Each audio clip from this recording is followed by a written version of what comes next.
Frangs. We're back in the park today to have another chat. Today I want to talk to you guys about the different type of conditioning that I've done over the years. Because I don't specifically really do conditioning right now, I kind of just jump, but I have done a lot over the years to get to this stage.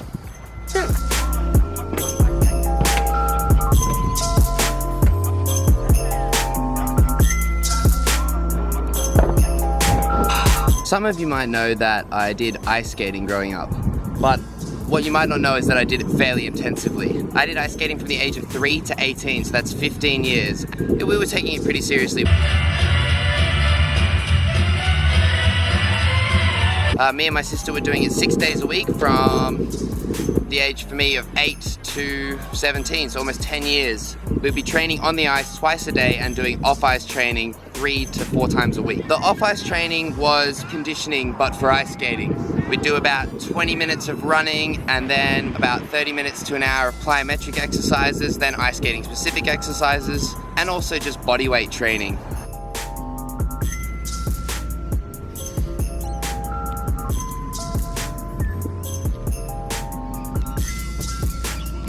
Even just these exercises now are still exhausting. Did you steal it? Almost lost my camera to a dog. Back.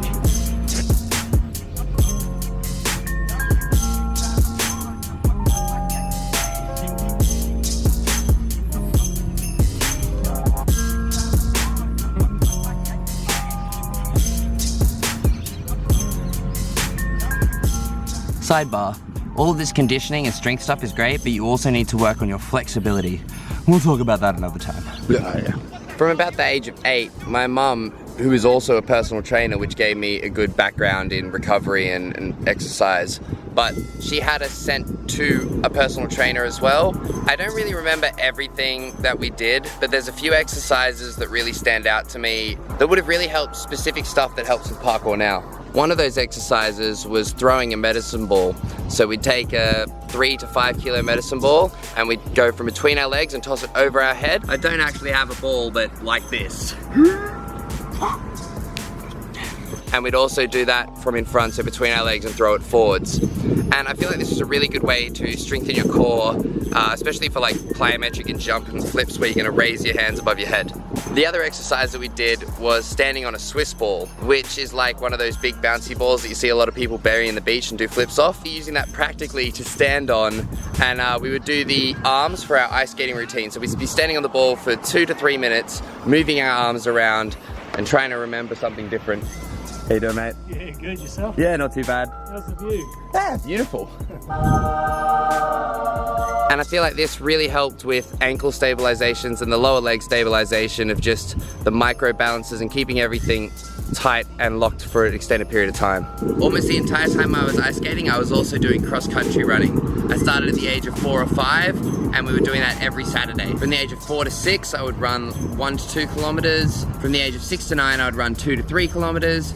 And from the age of 9 to 13, I was running 3 to 5 kilometers. Sometimes going out with my dad's adult running group and running between 7 to 10 kilometers with a bunch of adults. I think running is just a great exercise. It increases your cardio and it just keeps you really healthy and fit. After I came out of skating, I just found parkour, so I was still doing like purpose runs 3 to 4 times a week. But at the same time, I was just being super active. The first week of parkour, I lost about 3.5 kilos and all the extra chubby weight of being a teenager just went. And then even into my 20s, I was running a lot. I became a full-time garbage man, which meant that we were waking up 5 mornings a week at 4:30 a.m., going out, running between 12 or 20 kilometers depending on the day, and throwing up to 1,000 bins every day. It was probably the peak physical condition that I've ever been in. I mean, I was very lean, but I've never been stronger. And that job really taught me as well about resilience, because if you didn't go to work, you didn't get paid. And if you were slow at work, you were there for longer. So it was really about hard yakka. Hard yakka. Hard yakka. Hard yakka. Hard yakka. Hard yakka. Even when I first came to Sydney Parkour, it was very old school French mentality. It was focused on being strong enough to do the movements that you wanted to do. Funnily enough, the exercises that we did with Sydney Parkour were very similar to the bodyweight exercises that I was doing for off-ice training for ice skating.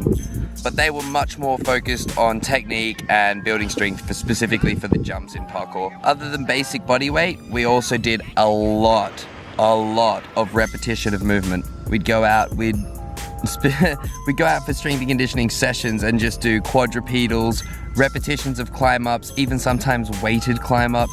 We'd do precisions like 50 to 100 times in one session, which I don't know why I'm still not so good at them. We'd do like vaults just over and over and over, and even just small combos like a wall run, arm jump, climb up, come back down, do it again, maybe do that 10 times to build awareness for yourself when you're tired, when you've been moving for a while and your body's under stress, but then able to maintain that strength and technique through it. And of course, we did running. I can't tell you guys enough how important it is to just go out and go for a run. Even a bike ride is good. Just some sort of cardiovascular fitness is really important. And of course, this brings me to drops.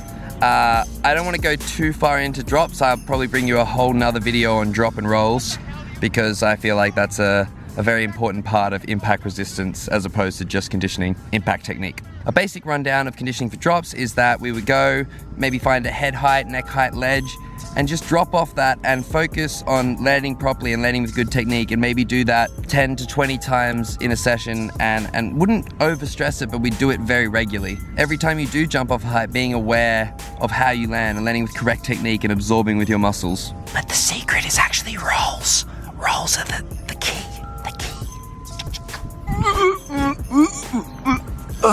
I'm not gonna lie to you guys, I don't really do that much of this stuff anymore, but I think it is really important to do as you're getting into exercise. Alright guys, let me know in the comments if you want to see a video on drop, roll tech, and impact absorption. And remember to hit that subscribe button because we got 6 videos coming out a week. I'll see you next time. P.S. I would just say get out there and move a lot. It doesn't take a lot to work up a sweat and to get going, and that'll just keep you fit and strong and healthy. Just do it all the time if you've got the energy. Bye.